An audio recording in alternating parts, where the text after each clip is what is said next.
Good afternoon, everyone. Thanks for coming out to our first official briefing here in the Brady Room. I was going to start with a little recap of the inauguration, but I think we've covered that pretty well. By the way, just as I get started, I know that Josh Earnest was voted the most popular press secretary by the press corps. So after checking my Twitter feed, I shot Josh an email last night letting him know that he can rest easy, that his title is secure for at least the next few days. Let me begin by saying that the president has been closely monitoring the severe weather in the southeast. He spoke by phone with Governor Deal of Georgia yesterday and offered his condolences and support. Today, President Trump is focused on fulfilling his pledge to pursue trade policies that put America first. The president began his day with a breakfast with key U.S. business leaders, where the focus of the discussion was on job creation and growing our manufacturing base.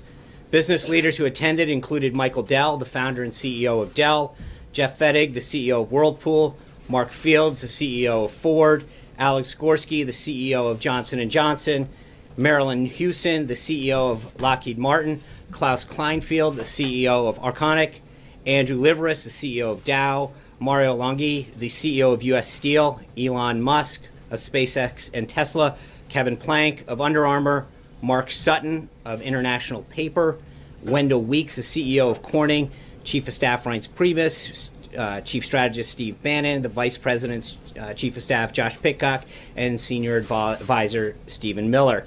The breakfast was an opportunity for the president to hear directly from America's top business leaders about the challenges they're facing and take some suggestions about what policies and action can be taken to help them create jobs and grow our manufacturing base.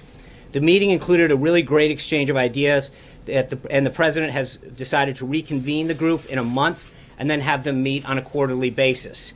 As you know, the president's vision is to negotiate fair trade deals that create jobs, increase American wages, and reduce Americans' trade deficit. He's appointed a tough and smart number of trade experts who will fight on behalf of American workers. With that vision in mind, the president has already taken several steps today. First, he issued a presidential memorandum withdrawing the United States from the Trans-Pacific Partnership. TPP is a multilateral agreement that includes the United States and 11 other countries. As the president has said many times, this type of multinational agreement is not in our best interest, and he's moving quickly to advance trade policies that increase the competitiveness of the American worker and manufacturer. This executive action ushers in a new era of U.S. trade policy in which the Trump administration will pursue bilateral trade opportunities with allies around the globe. This is a strong signal that the Trump administration wants free and fair trade throughout the world. Additionally, the president issued a memorandum reestablishing the Mexico City policy, stating that the United States will end the use of taxpayer dollars to fund abortions overseas, along with coercive abortion and sterilization practices. Finally, the president issued a memorandum outlining executive branch hiring. This memorandum counters the dramatic expansion of the federal workforce in recent years.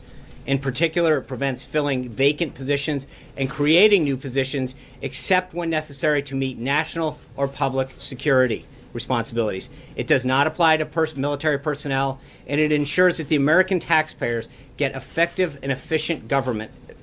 Earlier in the day, the president spoke with Egyptian President el-Sisi. They discussed ways to deepen the bilateral relationship and support Egypt's fight against terrorists and bolster Egypt's homegrown and historic economic reform program. President Trump underscored the United States remains strongly committed to the bilateral relationship, which has helped both countries overcome challenges in the region for decades. The president committed to continuing military assistance to Egypt and working with Egypt to ensure that assistance most effectively supports the Egyptian military's fight against terrorism. The president also commended President el-Sisi for his courageous steps to address Egypt's economic challenges and offered to discuss ways the United States could support Egypt's economic reform program. Finally, the two leaders discussed a visit to the United States in the future. The president then had lunch with the vice president, where they recapped this morning's meetings and discussed next steps. They also had discussed plans to advance the president's legislative agenda to make America safer and more prosperous.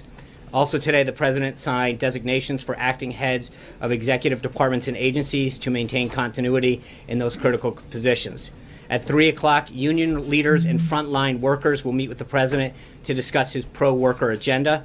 Attendees include Tom Flynn, of the United Brotherhood of Carpenters, Sean McGarvey, President of the North American Building and Construction Trades Department, Terry O'Sullivan, General President of the Laborers International Union of North America, Mark McManus, the General President of the United Association, Donald Mullins, Steamfitters United Association Local 602, Frank Spencer, United Brotherhood Carpenters, Doug McCarran, General President, United Brotherhood of Carpenters, Mark Coles of the Iron Workers Local 5, Joseph Sellers Jr., the General President of the Sheet Metal Workers Union / Smart Union, Thelma M. Matta, the Heat and Frost Insulators and Allied Workers Local 24, Mark Yurkowski, United Association Local 5, Stephen Dodd, the Sheet Metal Workers Union / Smart Union, Gary Massino, the Sheet Metal Workers Union Smart Union.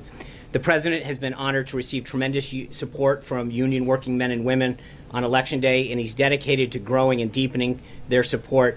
And he made it a priority to meet with these union workers on our working day one here in the White House. The offshoring of American jobs and lack of economic growth in recent years has hit American workers particularly hard. And the President's top priority is to retain and attract American jobs, which have already seen happening through his actions on Carrier, Sprint, General Motors, and so many more.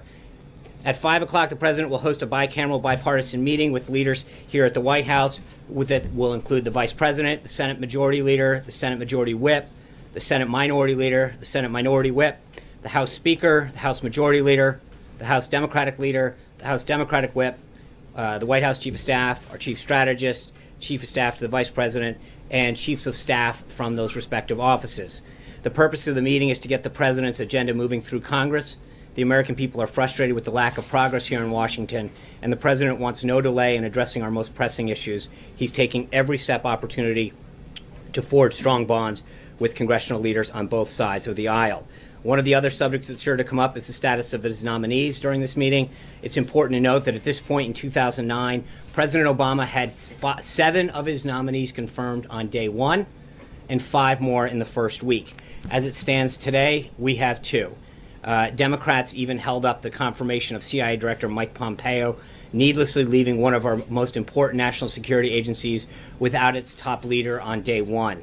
It's time for Senate Democrats to stop playing political games with the core functions of government and to allow President Trump's unquestionably qualified and talented group of cabinet nominees to get to work on behalf of the American people. Rounding out today's schedule, after the reception that I mentioned, he will have dinner with, or he have a meeting with the House Speaker, Paul Ryan. They will discuss the Republican legislative agenda and strategy going forward. Early in the day, the President nominated former New Mexico Congresswoman Heather Wilson as the next Secretary of the Air Force. She grew up in Keene, New Hampshire, and made history as part of the 3rd U.S. Air Force Academy class that included women. She earned her master's degree and doctoral degrees as a Rhodes Scholar at Oxford in England, and then served as an Air Force officer in Europe during the Cold War and on the National Security Office under President George H.W. Bush. As you know, we're all about big viewerships and large audiences here. So I want to tell you about an effort that we're undertaking here in the press briefing room to offer up more access to a group of journalists from around the country. Beginning later this week, I'm excited to announce that we're going to have 4 what we call Skype seats live here in the briefing room. This will open up the briefing to journalists who live beyond 50 miles of the Washington, D.C. area and to organizations that don't currently have a hard pass. As always, any organization is welcome to apply for a day pass. But we're excited to open up into the field and fold here a diverse group of journalists from around the country who may not have the convenience or funding to travel to Washington. I think this can benefit us all by giving a platform to voices that are not necessarily based here in the Beltway. Looking ahead, the President will have a breakfast tomorrow with the auto industry, including heads of GM, Chrysler, and Ford. He looks forward to hearing their ideas on how we can work together to bring more jobs back to this industry in particular. On Wednesday, the President will host a swearing-in ceremony from new Secretary of Homeland Security, General John Kelly, and then on Friday he will do the same for Secretary Mattis at the Department of Defense. On Thursday, he will travel to Philadelphia to attend the Republican House and Senate retreat, and on Friday he will welcome his first foreign head of state, British Prime Minister May. With that, I look forward to taking your questions. Daniel Halper, New York Post. Hey, John, thank you. When will you guys commence the building of the border wall? When we what? When will you start building on the border wall? I think the president has noted that this was a serious priority of his throughout the campaign. He has already started to work with Congress on the appropriations avenue of that, and so he is doing everything he can to direct agencies and Congress to commence with that work as soon as possible. And what about with Obamacare? Are you guys enforcing the mandate or not? Enforcing the mandate? Yes. The Obamacare mandate. Kellyanne. I think, look, the president has made it clear that he's going to work with Congress and part of the discussion that he's going to have tonight with some of these leaders, and then again with Paul Ryan, is how we can work to implement both the repeal and replace aspects of this. Jennifer Wishon. Of all the policy or actions that the president could have taken today, he chose to reinstate the Mexico City policy. What message is he sending here? Does he see the elimination, reduction of abortions as an American value? And also, here at home, can pro-life Americans expect him to put his signature on legislation that will defund Planned Parenthood? Well, I think the president, it's no secret, has made it very clear that he's a pro-life president. He wants to stand up for all Americans, including the unborn. And I think the reinstatement of this policy is not just something that echoes that value, but respects taxpayer funding as well, and ensures that we're standing up not just for life of the unborn, but for also taxpayer funds that are being spent overseas to perform an action that is contrary to the values of this president, and I think continue to further illustrate not just to the folks here in this country, but around the world of what a value we place on life. Jennifer Rodriguez. Janet, I'm sorry. Thank you. What did Mr. Curtis mean when he says that he would work through Congress to get a special something, we don't know what it is, for DACA recipients? And when can we expect that to happen? And also, when can we expect the White House Spanish site to be back up? Okay, two questions. Let me start with the latter first. As you know, we hit the ground running on day one. There was a lot to do, and we had done a lot of work on the website to make sure that we were prepared to get as much information up as fast as possible.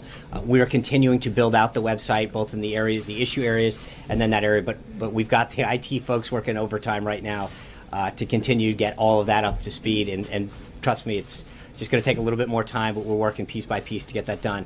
On the DACA piece, I think the president's been clear that he was going to prioritize the areas of dealing with the immigration system, both building the wall and making sure that we address people who are in this country illegally. First and foremost, the president's been very, very clear that we need to direct agencies to focus on those who are in this country illegally and have a record a criminal record or pose a threat to the American people. That's where the priority is going to be, and then we're going to continue to work through the entire number of folks that are here illegally.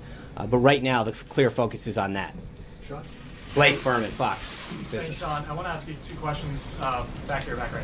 Two questions, money related. The president campaigned on the corporate tax cut rate of 15%. And today, when he met with the business leaders, he had mentioned that the tax rate would drop to somewhere between 15 to 20%. Is he moving the goalpost there in any way? And my second question is on government spending. There have been reports that you might be looking at $10 trillion over the course of 10 years. Is that accurate? And would you be willing to wrap up entitlements to get there? Well, I think first, I'll take the other one first on entitlements or on spending. Look, I think you saw this with the hiring freeze.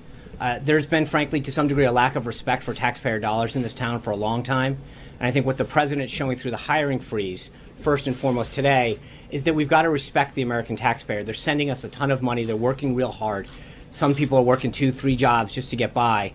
And to see money get wasted in Washington on a job that is duplicative is insulting to the hard work that they do to pay their taxes.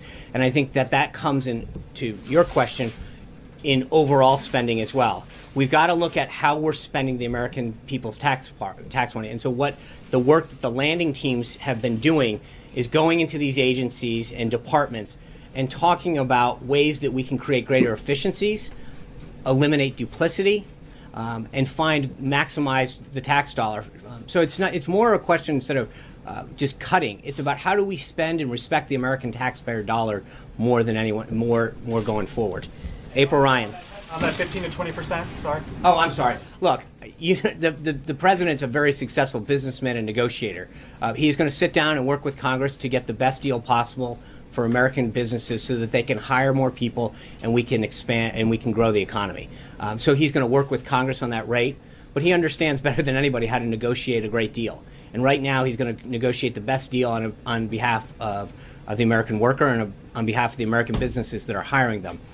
That was a lot of the focus that went on today, talking to these companies. And it was interesting. The meeting was only supposed to last an hour. It overflowed another hour in the Oval Office.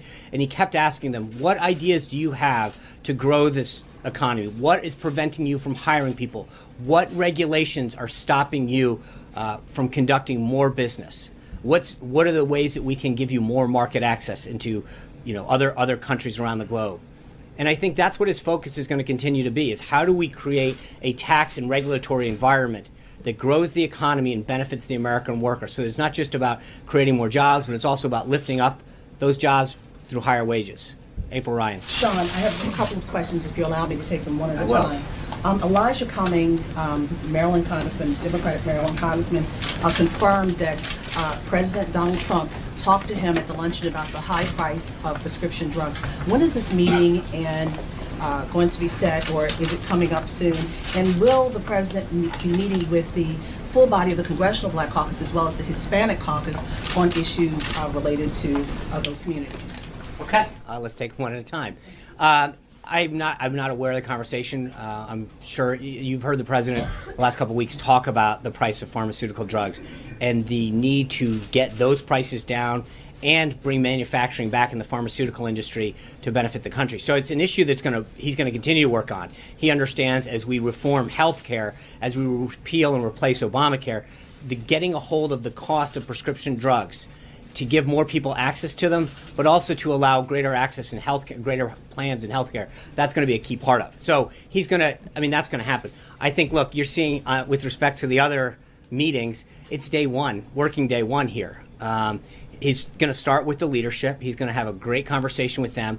But then I think you're going to see a variety of meetings, the Congressional Black Caucus, the Hispanic Caucus, small groups of meetings. He's someone who really enjoys that kind of conversation. I think you're going to see a lot of meetings occur, like the ones that you did today, the business leaders coming in, these union workers. And it's interesting. The president was asking these folks today, how many of you have been in the Oval Office? 3 of them raised their hand.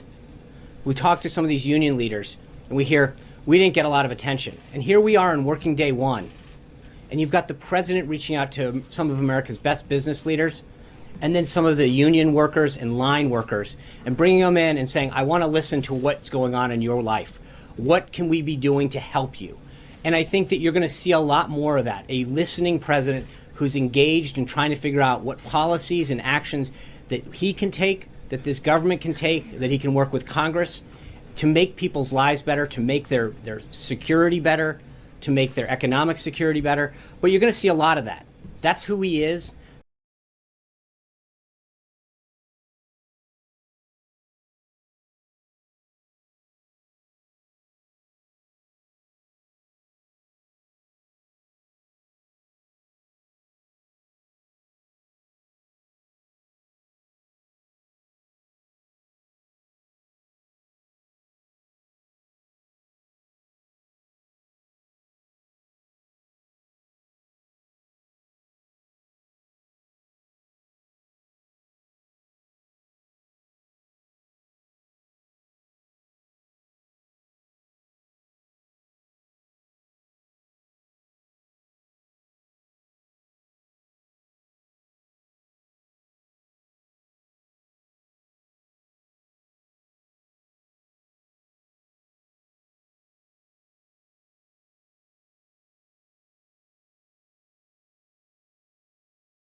campaign, but around the Thanksgiving period, he was talking about that being a big priority. That's one of those ones where I think that the energy sector and our natural resources are an area where I think the president is very, very keen on making sure that we maximize our use of natural resources to America's benefit. It's good for economic growth, it's good for jobs, and it's good for American energy.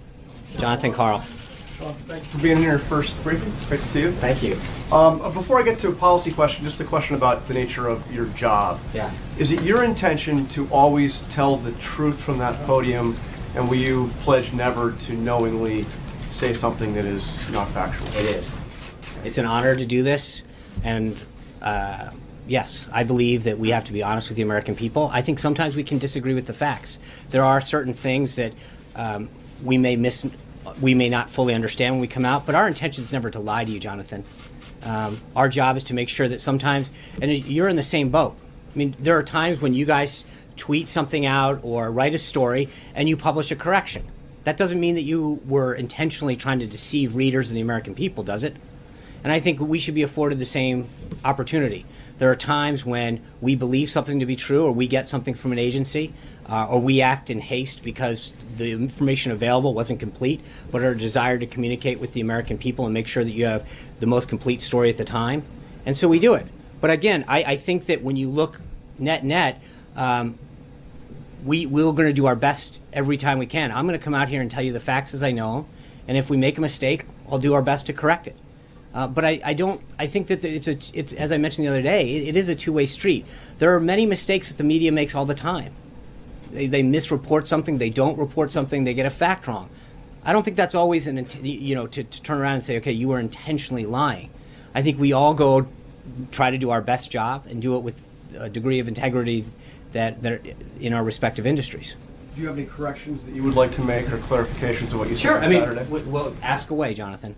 Well, just for instance, I don't want to get into relitigate the whole issue, but just take one, the issue of Metro ridership. You made a statement about We did, Metro, and at the right? time, the information that I was provided by the Inaugural Committee came from an outside agency that we reported on. And I think, knowing what we know now, we can tell that WMATA's numbers are different.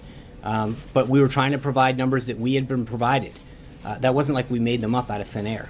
And do you stand by your statement that that was the most watched inaugural address? In Sure, it was the most watched inaugural. When you look at just the one network alone got 16.9 million people online. Another couple of the networks, there were tens of million people that watched that online. Never mind the audience that was here. 31 million people watched it on television. Combine that with the tens of millions of people that watched it online on a device. It's unquestionable. I don't see any numbers that dispute that. When you add up attendance, viewership, total audience in terms of tablets, phones, on television, I'd love to see any information that proves that otherwise. And then one other. Do you dispute that? Well, I don't want to get into numbers. Well, I do. Okay, I mean, okay. I'm just saying, if you're asking me a question about my integrity, I have a right to say, if you add up the network streaming numbers, Facebook, YouTube, all of the various live streamings that we have information on so far, I don't think there's any question. It was it was the largest watched inauguration ever. More than Ronald Reagan's in 1981. I'm pretty sure that Reagan didn't have YouTube, Facebook, or the internet. Yeah, I think 41 million people watched his. 41 million watched his, okay? So let's just take the Nielsen ratings, which are 31 million, and add it to CNN, 16.9 million. That's a little higher. So I'm just saying, you're asking me for numbers, there's just two entities together. And the approach that you took on Saturday, any second thoughts on Look, that? I think Jonathan, look, I want this to, questions, you know. I came out to read a statement, and I did it. We're here today, I'm gonna stay here as long as you want. So I want to make sure that I think you guys might want to leave before I do. But look, I want to make sure that we have a healthy relationship. We saw the other day that, and I'm not trying to rehash history, but you're asking the question, so I'm going to answer it. You know, we had a tweet go out about Martin Luther King. Think about how racially charged that is.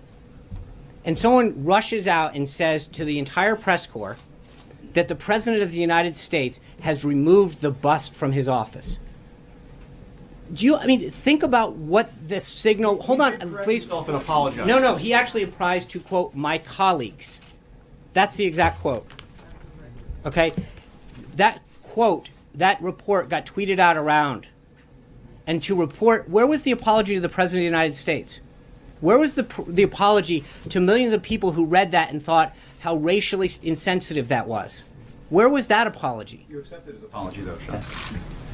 Okay, I'm asking, where was that apology? And so I'm just saying that when things like that happen, when John Lewis says that he's never missed an inauguration, and we find out actually he skipped George W. Bush's, that there are points at which we have a right to make sure that we correct the record. I mean, you're talking about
John Soper from BBC. Will there be a detailed discussion when Prime Minister May comes on Friday on the potential parameters of what a trade deal might look like? Is there going to be a joint news conference, and is Donald Trump going to get a state visit back to the UK later in the year? Well, look, we're here on working day one. We're excited that Prime Minister May is coming on Friday. We look forward to it. I'm sure that there'll be a discussion of trade.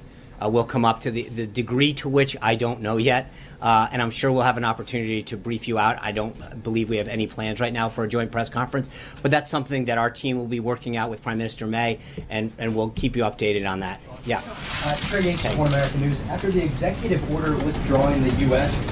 From the TPP, what specific steps will President Trump take to expand U.S. trade opportunities abroad? Well, again, I think when he talks to Prime Minister May, he's going to have a great conversation about the potential for greater trade with the UK. I mentioned earlier when he met with these manufacturers this morning, that was right up there at the top of that list. How can we get greater market access? What are the specific challenges that these manufacturers are facing getting market access into countries around the globe? And that's an important issue. So it's not just other countries, but within existing trade deals, we can figure out, is there a trade dispute that can be settled at the WTO? Is there a revision to one of the existing trade treaties that we have now? But there's a lot that can be done. There are things that Congress can update to make sure that we're importing and exporting more to benefit American businesses. Does he plan to talk? Thanks. John Christopher Pugh at Talk Media News. Has the president, or will the president, have a chat, even an informal chat, with the Prime Minister before, in fact, she comes here? There are no plans for that now. It's always possible. He's been having a tremendous number of calls. I think the number is well over 80 now of people that have talked to him, congratulated him prior to being elected. He's had. We read out the other day he's met with both Canada and Mexico. I think he's talked Prime Minister Netanyahu yesterday, President al-Sisi today. I think there's going to continue to be a robust number of world leaders. There's a tremendous excitement, I think, in the diplomatic corps and at the world leader level of people who are excited that President Trump and this administration want to engage. There's a lot of times when he's talking to these folks and they're saying, I have not heard from anyone in years. And I think that there is a genuine excitement to re-engage the United States, especially in the area of trade and other economic interests, but also in the area of national security. It's the big one, and it's the first. So, I'm sorry? I said, needless to say, this is the big one, and it's the first. Special Right. relationship. TPP was dead on arrival going to Congress. So why is this executive order anything more than symbolic? And when will President Trump start negotiating those bilateral deals with the 11 other countries in the Asia Pacific? Because it takes some time, and that could be, some would say, giving China, room to make an inroad. Well, first, I would argue that bilateral deals are mostly what China's been engaging in, and that's something that I just said that we're going to engage. The president's going to look to countries to engage with. Those 11 TPP countries. Most of them we have existing trade agreements with, or a good chunk of them we have existing trade agreements to begin with. This was an expansion of that, and in some areas it allowed, whether it was the service industry, financial services, additional market access. But I think that this is not a deal that was in our country's best interest. The president could have come into office, a president could have come into office and renegotiated it and sent people back to the drawing board. It hadn't gone to Congress yet because it wasn't finalized. I think this president pulling out of the agreement is not just about this one agreement, but I think it's symbolic, both here in America and around the world, of a new era of trade policy, one that's going to put American workers first and foremost, and one that assures the rest of the world that the way that we negotiate bilateral agreements is going to ensure that we get something out of these deals. As I mentioned to John a minute ago, I mean, the problem with multilateral agreements is that often it becomes the lowest common denominator on so many things. And for the U.S., which already has low tariffs and other service industry benefits for countries, we've got to be able to make sure we're going out and fighting for the American worker. Jennifer. You're not going to renegotiate, to be clear? We pulled out of TPP. No, but of all the existing I'm not deals going to. We'll have further updates on trade issues later this week. Jennifer. Does the administration feel like you still need an executive order to remove yourself from NAFTA, or what's the legal? That's a great question. I believe there's an action that has to be taken under the provision of NAFTA where you send notice to the other countries, the other two countries. The exact nature of how that's described, I don't know, but there is a trigger within NAFTA. One of the sections allows the President of the United States to notify them that we intend to do that. They're allowed, or Hold on, Jennifer. will there still be a North American trade bloc or something different, or what's? Well, again, I think part of it is that he's already spoken to both the President of Mexico and Prime Minister of Canada about his desire to renegotiate. And I think as he meets with both of these individuals over the next 30 days or so, that's going to be a topic. Now, if they come in and express a willingness to do that, you could negotiate it within the current parameters and update it through the existing structure. If they don't, and he decides to pull out, then we would have to go back to the drawing table in the future. Mara. Will that notice or trigger be signed I'm going to make sure Mara gets a question this time.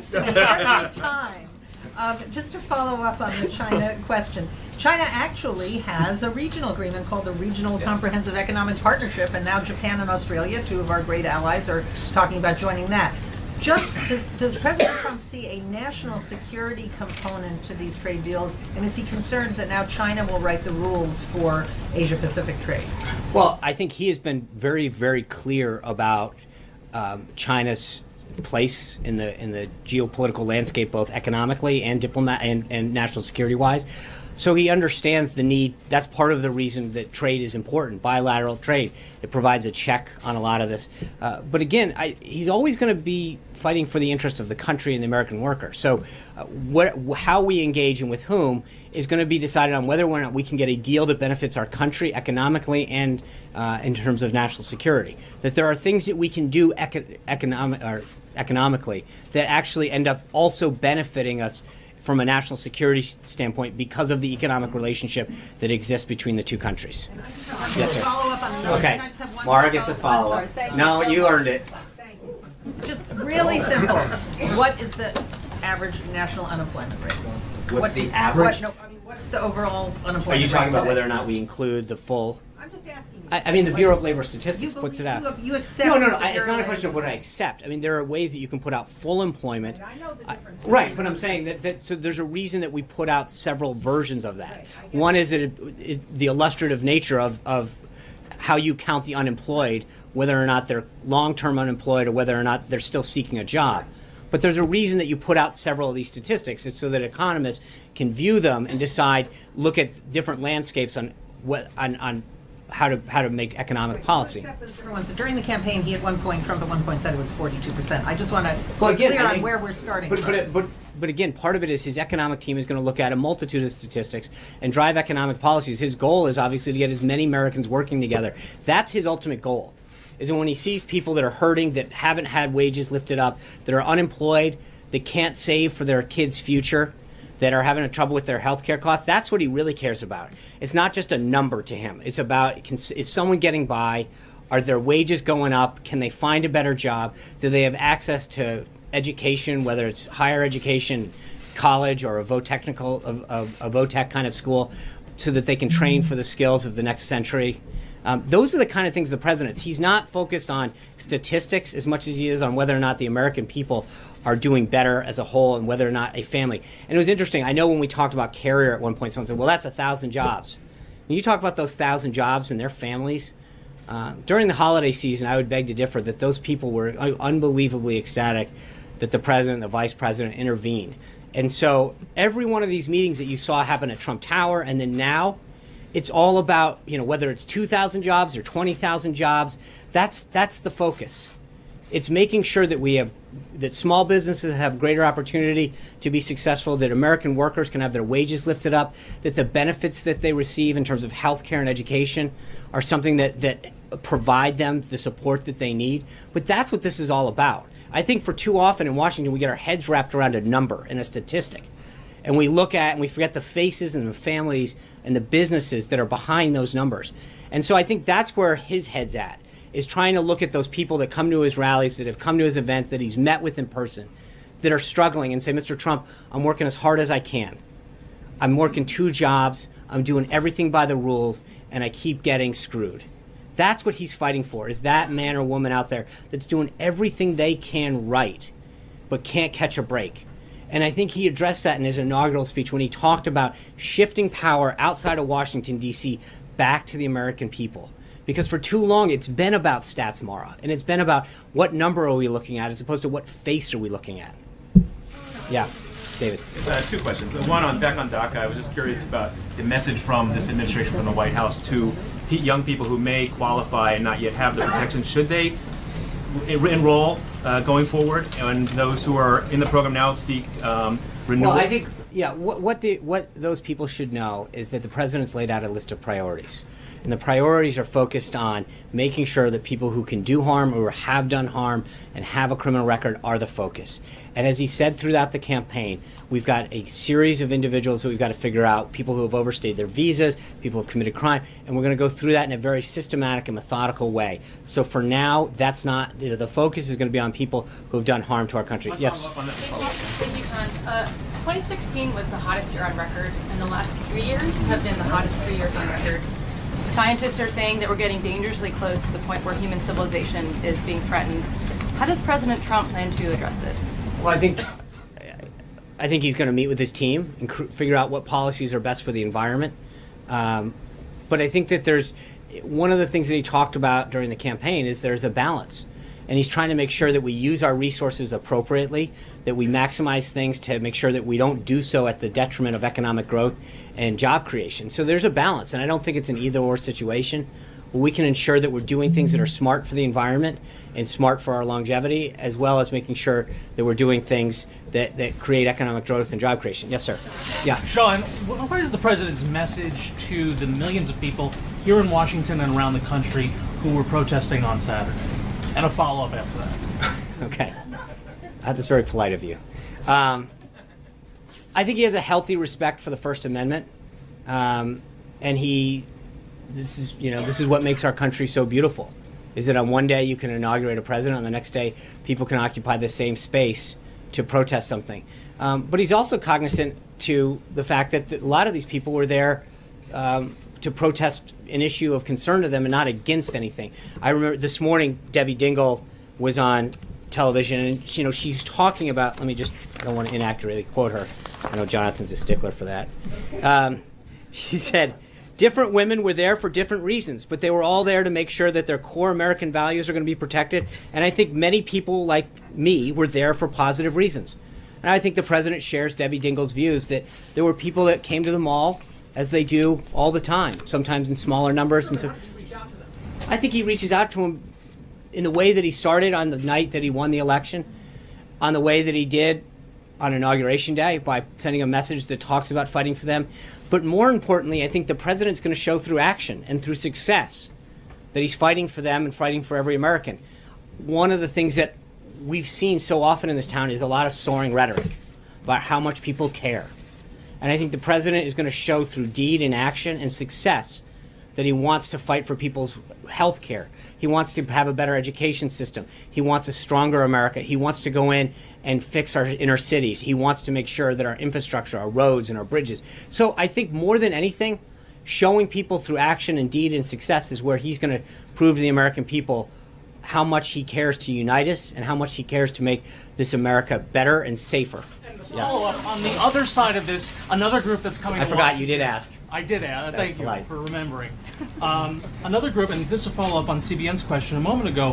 When we have the March for Life here in Washington, you've said that this is a pro-life president. What concrete promises is he making? We haven't heard a lot about what that policy is going to look like. It's day one. Yeah, but you've had a lot of time to make those promises. I know, but look, I think... What should their expectations be? Their expectation should be that he's going to stand up and value life, born or unborn. Same as he said throughout the last year and a half, that he's going to stand up and protect life, promote it, and instill policies that promote life, that promote adoption, that help support young women, that help support funding of agencies and clinics that support women's health. I think that's what he's going to talk about, is supporting all of life, the born, the unborn, throughout life, making sure that we have health care that can support the American people and the American families. That's what he's going to fight for, and that's what he's going to be clear on. Anita. I have two questions. Okay. I'm putting it up there right now. First one, with the congressional meeting today and also at the retreat, you said, talking about his legislative agenda, besides health care, can you give us 1, 2, or 3 legislative things that he wants to get through right away? So not the executive actions, legislation. Right. Immigration's obviously going to be high on that list. Tax reform, regulatory reform, it's 3 and 4. Is not a overhaul, though, not what... Well, I think he's going to work with Congress to get the appropriations process going. But it's not just building the wall. That's through the appropriations process. It's how do we enact policies to make sure that what we have now doesn't happen again. And so it is working with them. It's a comprehensive look at how we're keeping people out of this country that shouldn't be here. The people who are come to visit are leaving when they're supposed to make sure that we're tailoring immigration policies that make sure that we're not an open door for anyone to just walk in, that the people who are here to visit our country safely or to come here to bring jobs or to support our economy are coming in. But I think we have to do immigration smartly, and that's what he's looking at. And then now I had a second one. I'm sorry, you're right. I haven't heard that you have said or someone else has said specifically, has the president spoken to any of the intelligence agencies about the investigation into the Russian connections, and will he allow that to go on? I don't believe he has spoken to anyone specifically about that, and I don't know that he has not made any indication that he would stop an investigation of any sort. Yes, sir. Thanks, Sean. Clarification. You said you're willing to work with anybody to defeat the Islamic State group. Does that include Bashar al-Assad? Well, I think what we're doing, we are going to smartly do this. I mean, let's be clear. Part of it is to make sure that they have America's interest in what they're doing and who they are. So we're not going to get together with people under the guise of defeating ISIS if that's not truly their guise, or if they're not. So let's not take that too far. Thank you. Yeah. Sean, will the president release documents showing that he has left his businesses? I believe we have. Oh, is he? They're not public at this time. But yeah, he has resigned from the company as he said he would before he took office. Don and Eric are fully in charge of the company. He's taken extraordinary steps to ensure that that's happened. Yeah. The president is taking actions these first days aligned to the political priorities. What would be the message for the Hispanic community in the U.S. Taking into consideration that one of the priorities has been the war? What would be the relation between this administration and the Hispanic community in the U.S.? Well, I think his relationship with the Hispanic community is going to be great. I think as I said, I think that whether it's jobs or education or healthcare, the president's committed to uniting all Americans and working towards a better, safer, more secure, more prosperous America that benefits everybody. And I think, regardless of your background, that's something that he's committed to. Yeah. Financial Times. Does Mr. Trump agree with Rex Tillerson that the U.S. should try and prevent China from accessing the islands in the South China Sea where it's building runways and other kinds of facilities? I think areas in the South China Sea that are part of international waters and international activities, I think the U.S. is going to make sure that we protect our interests there. So it's a question of if those islands are in fact in international waters and not part of China proper, then yeah, we're going to make sure that we defend international territories from being taken over by one country. Does that answer? Would you prevent China from actually reaching? I'm not going to look. I think I answered the question. I think as we develop further, we'll have more information on that. John Gizzi. Yeah, thank you, Sean. Thank you, Sean. I'll get to you. I promise. Yeah. And welcome to your first day on the job. Thank you. Very simply, there was an earlier question about Jerusalem and putting the U.S. Embassy there. And a lot of talk about executive orders. Is this something the president can accomplish by executive order? It is, but I think as I noted, John, it's very early in this process. We're at the beginning stages of this decision-making process, and his team's going to continue to consult with stakeholders as we get there. Yes, ma'am. Peña with La Opinión, and thank you, Sean, and course. welcome here. Thank you. So I have a follow-up on the housekeeping question about NAFTA. Are we not to expect then an executive order today to renegotiate NAFTA, or will he wait till he meets with President Peña Nieto next week? And on the other question I had is, he didn't mention Latin America at all in his in his inauguration speech. Does he plan to visit Latin America this year? So on the first part, I think we'll have further announcements on trade throughout the week. I think we're done with executive orders for the day. But as I always say, stand by. But we do not have any intention to have additional executive orders today. But I believe there could be some additional ones throughout the week on trade, and we'll have further updates for you on there. And then the second part. He plans to travel to Latin America, given that he left them out of his inauguration speech. Well, I don't think I didn't think he left them out. I think he was focused on this country, our American workers. I don't think he got into detail on any countries that I'm aware of or that I can recall. But I also think that we're here on the first working day. We're announcing Theresa May coming this Friday. We're excited to have the Prime Minister here. As I said, we've already talked about setting up a meeting with Canada and Mexico. He's talked to Prime Minister Netanyahu about having him come over. And then, as I mentioned, President El-Sisi. So we'll get there. We've got a lot of calls to return. There's a lot of excitement throughout the world and a lot of people who are really excited both to come here and to have the President visit them. Yes, sir. Sir, last week, LGBT Rights, the Log Cabin Republicans, a gay Republican group, delivered a white paper to the Trump team urging the president to maintain an executive order from President Obama barring anti-LGBT workplace discrimination among federal contractors. The president has said he's going to rescind the executive orders from President Obama that are unconstitutional, but will he maintain this executive order barring anti-LGBT? Yeah, I don't know on that one. I'll have to get back to you on that one. I don't know that we've gotten that far in the list of executive orders, but I'd be glad to get back to you. President will rescind them? What's that? It's not. I just don't know the answer. I'll try to get back to you on that one. Yes, sir. On immigration, the Chief of Staff, I think, had said over the weekend, seemed to suggest that an executive order shutting down the DACA program had been ruled out. Is that officially ruled out as you guys go forward? Yeah. And does the President support action in Congress that would essentially permanently establish those protections. Yeah, for I those, think I for don't some- have anything further on the executive action front, but what I think I've asked and answered the DACA piece of this in terms of his priorities right now. Legislation? I think that we'll have to. We don't have anything in front of us right now to sign on that. So give us a little bit of time. We'll see what Congress moves forward with, and then I'm sure we'll have a further readout on both the executive order piece and on the legislation. Yes, sir. The status of the refugee resettlement program. I don't know. I'll have to get back to you on that one right now. Or I think the best thing to do would probably contact the Department of State. Yes, sir, in the back. Regarding access for American companies to international markets, will the president try to improve the access to the largest market in the world, the European one, by taking up TTIP negotiations or by any other means? Well, look, I think he's going to increase market access wherever he can. He's in the process of reviewing all of our current trade agreements and looking at potential bilateral options going forward.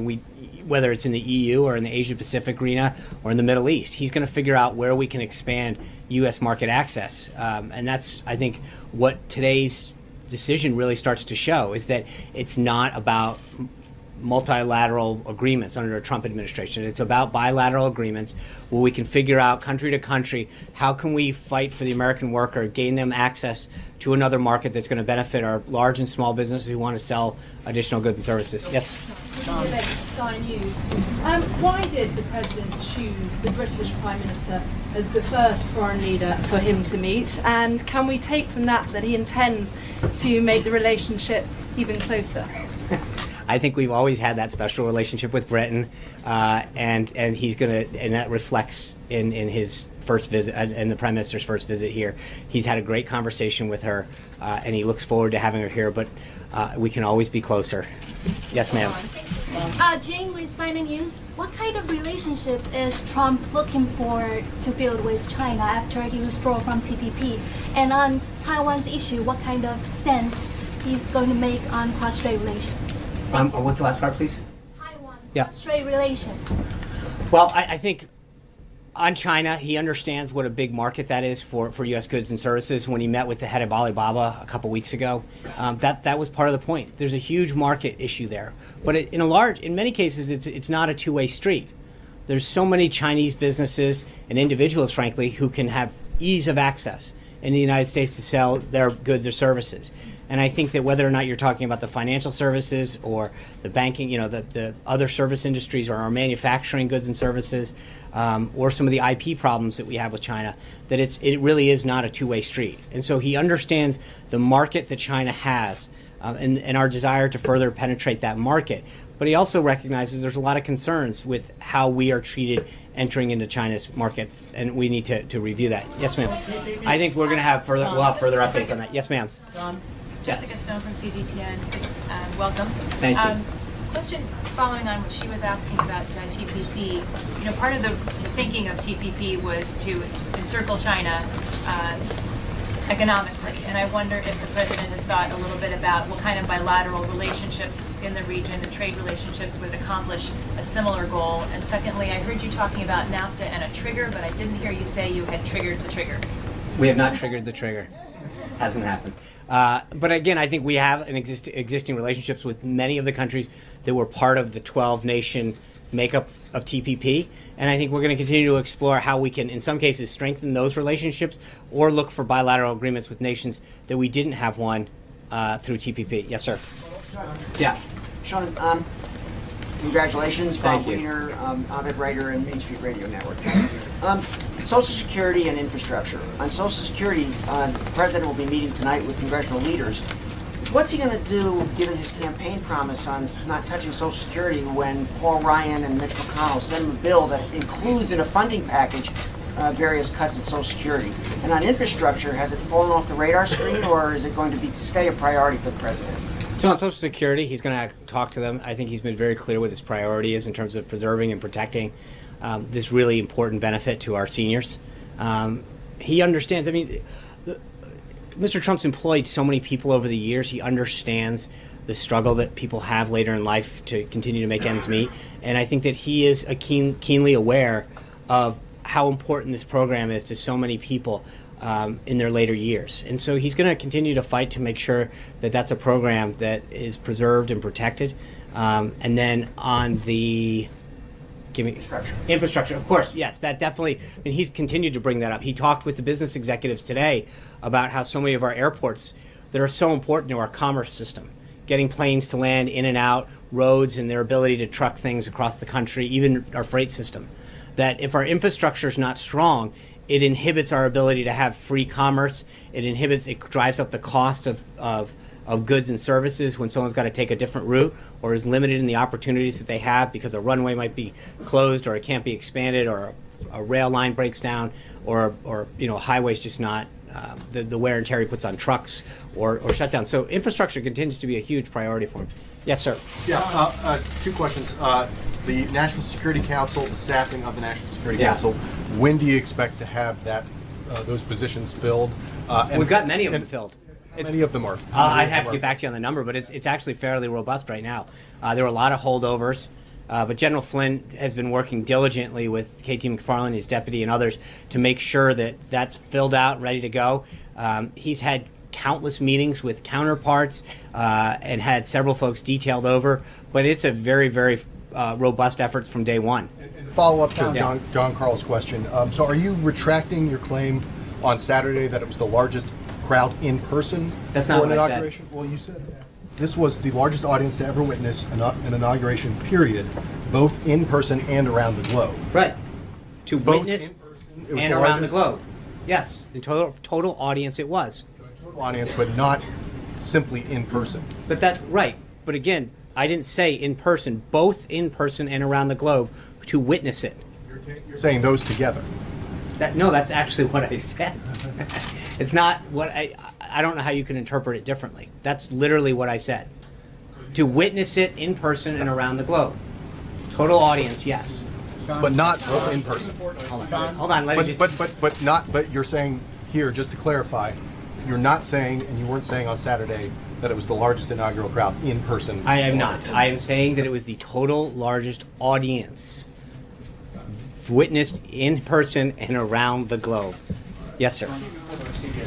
Just to go back to one other thing you said. Yes. Sources are telling CBS News, those with knowledge of who was in the room in the lobby of the CIA, that senior leadership were not among those hooting and hollering, and that there were some 40 people who were in the first front rows who were brought in by Trump and Pence and Pompeo. I'd like to give you a chance to respond to that reporting. I don't think that's accurate at all. In fact, I think if you listen to the audio of it, you can hear the excitement that exists there. There were some people that had to be off camera for obvious reasons, but I think when you looked at the number of people that were there, the audio alone speaks volumes to what had happened. I don't think that there's any question about that. So the people in the front who were seen on camera, those were CIA employees? I honestly, I don't have a seating chart. I think we had a very small footprint going over there. I don't know exactly who went over, but I don't know, maybe 10 people at most. Sarah, what's that? 10? We're in the travel going over. So 10 of 400. But plus. the people were in the front rows, those were CIA employees? Some. So some were not? I'm sure we seated. I can't say. I'm not really sure why this matters. I mean, 10 people didn't yell that loud. You did say that they were hooting and hollering. Yeah, they were. There's not this rift between the intelligence community and the president? Because senior authorities within the intelligence community are telling CBS News that they're uncomfortable with that portrayal. And the notion that people within the CIA were applauding. All I can do is tell you to listen to the tape alone. I think you can hear a lot of that.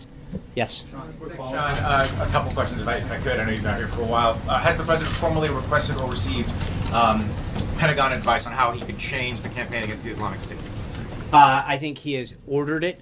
He's going to, as I mentioned, he'll be at the Department of Defense on Friday to swear in General Mattis as the next secretary. Well, to go through the ceremony of that. He is obviously the Secretary of Defense, and so. At that time, he will continue to have conversations about what he wants from them and the Joint Chiefs. Jim. Just to follow up. Yes. I don't mean to beat a dead horse on the issue of the U.S. Embassy in Israel, but right. Can you, at the end of the president's first 4 years, assuming at the end of the next 4 years, will the United States Embassy be in Jerusalem? Well, I think I've answered it twice now. We are at the early stages in this decision-making process. It's not whether, it's when and how. There's a reason you go through a decision-making process, and that's what we're in the process of starting right now. So I just don't want to get ahead of it. If it was already a decision, then we wouldn't be going through a process. Okay, I just answered the thanks, Julie. Jim? First of all, congratulations, and thanks for taking the question. Getting back to Saturday at the CIA and your statement here at the podium, why make this crowd-size issue something to talk about at all? I mean, why get into it? Did it bother the president that much that he felt that you needed to come out here and straighten that out for us? And why did he choose the CIA as the venue to talk about that? So two things. One, I just got handed a note. All of the people were not, no one in the front row was Trump. They were all CIA. Front row. That's what you asked. First 3 rows. Okay. I'll find out who the other 2 were. I'm sorry, I just got you the front row. Give me a second. I'll get the second and the third. We're going to get to the 4th and 5th? Or? Okay, so let me see what I can do. Look, I think one of the things that happened, Jim, was that he kept hearing about this rift that existed. He talked about it a couple weeks ago after his briefing, how proud he is and how much he respects the intelligence community. And I think when he walked into that and he saw it, he wanted to make sure that people knew that what you're hearing on television or in reports about this rift, I have the utmost respect for you. I honor your service. I'm proud of what you're doing and the sacrifices that you're making. And I think that he wanted them to know that you see and hear all this stuff on TV about this rift that so-called exists. And clearly it doesn't matter. Like, don't believe what you're hearing. Know that I have a tremendous amount of respect for you.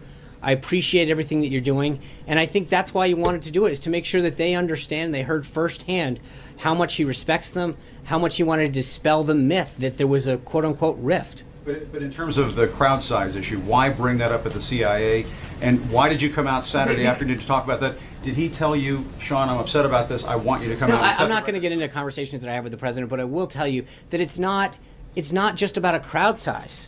It's about this constant, he's not going to run. Then if he runs, he's going to drop out. Then if he runs, he can't win. There's no way he can win Pennsylvania. There's no way he can win Michigan. Then if he won, it's, he didn't. There is this constant theme to undercut the enormous support that he has. And I think it's just unbelievably frustrating when you're continually told it's not big enough, it's not good enough, you can't win. And hold on, let me just, because I think it's important. He's gone out there and defied the odds over and over and over again. And he keeps getting told what he can't do by this narrative that's out there, and he exceeds it every single time. And I think there's an overall frustration when you turn on the television over and over again and get told that there's this narrative that you didn't win, you weren't going to run, you can't pick up this state. That's not, that's a fool's errand to go to Pennsylvania. Why is he in Michigan? How silly. They'll never vote for him. A Republican hasn't won that state since '88. And then he goes and he does it. And then what's the next narrative? Well, it must have been because of this. He didn't win that. And then, people aren't attending your thing. Or John Lewis is the first person to skip his inauguration. Not true. And over again, the MLK bust. I think over and over again, there's this constant attempt to undermine his credibility and the movement that he represents. And it's frustrating for not just him, but I think so many of us that are trying to work to get this message out. And so I mentioned this to Jonathan, but part of this is a two-way street. Like, we want to have a healthy dialogue, not just with you, but with the American people. Because he's fighting for jobs, he's fighting to make this country safer. But when you're constantly getting told that can't be true, we doubt that you can do this, this won't happen, and that's the narrative when you turn on television every single day, it's a little frustrating. And I think that for those people around him, his senior team especially, but so many of the other folks that are either here in the administration, that gave up their time during the transition, they left a job to work for 3 or 4 weeks because they're so committed to having his nominees get through. It's a little demoralizing to turn on the TV day after day and hear, can't do this guy's not going to get confirmed, no way they're going to go through. But isn't that just part of the conversation that happens in Washington? No, it's and not. the scrutiny I that think, comes with being president of the United States and no, working at the White House? No, look, I've been doing this a long time. You've been doing this too. I've never seen it like this, Jim. I've never, and again, I'm not looking to go back and forth, but you're asking for an explanation. And I think that it's important to understand that whether it's the president himself, the vice president, the senior team, the volunteers, or the people who are out there just, in America that voted for him or walked the streets or put up a sign, that to constantly told no, no, no, and to watch him go yes, yes, yes every time, and to come up to the next hurdle and see someone put a block up gets a little frustrating. And I think that we are, and so you see this historic thing, and he stands there at the Capitol, and I was not that close, but on the platform, and you look out, and it's an amazing view. And it's just so many people who got in long lines, who had to go around all this different stuff to get in. And that was for the first time that we did have to go through fencing that far out. And then to hear, well, look at this shot, and it wasn't that big. It's a little demoralizing. Because when you're sitting there and you're looking out and you're in awe of just how awesome that view is and how many people are there, and you go back and you turn on the television and you see shots of comparing this and that. I mean, and then you look at the stuff that's happening, the nominees that get put out, the Democrats stopping. There are 2 cabinet officials, ladies and gentlemen, that are taking their office today. He visited the CIA, and a director that was considered a consensus candidate wasn't approved. Where's the story? And I think that Is there a fair criticism that you've got bigger fish to fry? Like, why worry about a couple of tweets about crowd sizes? Because it's not, because that's what I'm saying. You're minimizing the point here, Jim. It's not about one tweet. It's not about one picture. It's about a constant theme. It's about sitting here every time and being told, no, well, we don't think he can do that. He'll never accomplish that. He can't win that. It won't be the biggest. It's not going to be that good. The crowds aren't that big. He's not that successful. The narrative and the default narrative is always negative. And it's demoralizing. And I think that when you sit here and you realize the sacrifice the guy made of leaving a very, very successful business because he really cares about this country.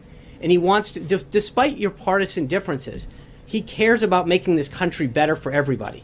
He wants to make it safer for everybody. And so when you wake up every day and that's what you're seeing over and over again, and you're not seeing stories about the cabinet folks that he's putting or the success that he's having trying to keep American jobs here, yeah, it is a little disappointing. So it's always going to be positive. Sometimes it's not, and sometimes we'll make mistakes. I promise you that. But it's not always got to be negative, Jim. Some days we do the right thing. Some days we are successful. So it's not. It's part of this is saying when we're right, say we're right. When we're wrong, say we're wrong. But it's not always wrong and negative. There's a lot of things that he's done already. A lot of amazing people he's appointed, a lot of success that he's having. And it would be once in a while for someone just to say, report it straight up. He appointed this person, here's their background, not why they're not going to get nominated, not why it's not going to happen. So, one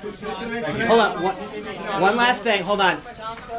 I know we're getting really into like facts, so just to be clear, there were no Trump or White House folks sitting down. They were all in the CIA to us. So not in rows 1 through anything from what I'm told. Hold on. I appreciate Julie's effort, but I wanted her. I've got Hallie. John, you got one. So Sean, give me a second. A couple of questions for you, if you don't mind. First one on Russia. The administration was asked about multiple interactions between National Security Advisor Mike Flynn and a Russian ambassador. I believe you at the time, the administration at the time, said the calls were related to setting up a discussion later between President Trump and Vladimir Putin. Were those conversations about anything else other than setting up that discussion, and why has that discussion not yet happened between the President and President Putin? So there's been one call. I talked to General Flynn about this again last night. One call talks about 4 subjects. One was the loss of life that occurred in the plane crash that took their military choir. 2 was Christmas and holiday greetings. 3 was to facilitate or to talk about a conference in Syria on ISIS, and 4 was to set up to talk about after the inauguration, setting up a call between President Putin and President Trump. That I don't believe that has been set up yet, because the call was to say after they did follow up. 2 days ago about how to facilitate that call once again. So there have been a total of 2 calls with the ambassador and General Flynn. And the second call came, I think it's now 3 days ago, that was to say, once he gets into office, can we set up that call it hasn't, to my knowledge, has not occurred yet. Any other conversations between General Flynn and Russian members of the government? Not that I'm aware of. And when I say that, what I'm saying is during the transition, I asked General Flynn that whether or not there were any other conversations beyond the ambassador, and he said no. And then one more follow-up on Julie's question from earlier on a statement that the president made on Saturday. Can you, and I just want to clarify your answer here, can you unequivocally state that this administration will not send more troops into Iraq to, as the president has put it, take the oil? I'm not going to talk about what we may or may not do. I think the president's been very clear that he doesn't telegraph forward what taking options off the table. That's not a good negotiating skill. That's not how he works. There's a reason he's been successful at negotiating is because he does it in a way that doesn't telegraph to people what he's going to take on or off the table. Jeff Mason. Where's the president's thinking now on the Supreme Court? Is he closer to naming some nominees? And in a follow-up We get two? A nominee. Narrowing down his nominees, I should have said. Okay. And at the end of the Obama administration, the number of prisoners in Guantanamo Bay was reduced to about 40. Right. What are the president's plans for that prison? So on the first, I think that in the next week or so, we should have an update on a nominee for the Supreme Court. It does. I think we'll have a nomination within the next couple weeks. He continues to make that a priority of his. On Gitmo, I think you're going to see further action. I don't want to get ahead of the president, but this is something that has been discussed and it is in his current decision-making process, how he wants to handle that. And just follow up the CIA issue, if I could just last one more. You said that the president disagreed with the characterization of a rift with the intelligence community. That's right. Do you dispute, though, his tweet about comparing the intelligence community to Nazi Germany? No, I think what he was talking about was the process, not the people, and that's a very different thing. Shane. 3 months ago, then candidate Trump was in Gettysburg and he made a whole list of day one promises.